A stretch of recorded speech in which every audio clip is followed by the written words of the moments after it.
Welcome to the Tech Egg. Don't get scrambled. Enjoy the video. In this video, I will explain how to make kombucha from Scoby. First, gather your essential ingredients: a robust Scoby, about 1 cup of strong starter tea, and your brewing vessel.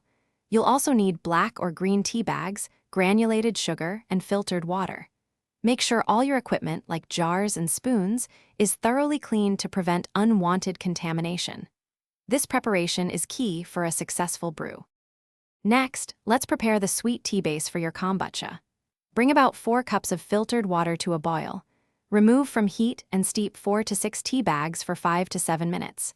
Discard the tea bags, then stir in 1 cup of granulated sugar until it fully dissolves.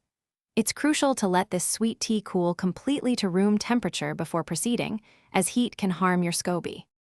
Now for the exciting part, fermentation. Pour your cooled sweet tea into a gallon jar, then add about 8 cups of cold filtered water. Gently place your Scoby into the liquid, followed by 1 cup of starter tea. Cover the jar with a breathable cloth and secure it with a rubber band. Allow it to ferment for 7 to 14 days at a temperature between 68 and 78 degrees Fahrenheit, tasting periodically. Finally, it's time to flavor and bottle your delicious kombucha. Carefully remove the Scoby and set aside about 1 to 2 cups of the fermented tea as starter for your next batch. Now, add your desired flavorings, such as fruit juice or fresh fruit pieces, to the remaining kombucha.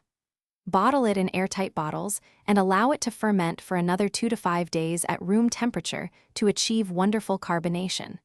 Enjoy your homemade brew. Thanks for watching. Consider subscribing if I helped unscramble your problems.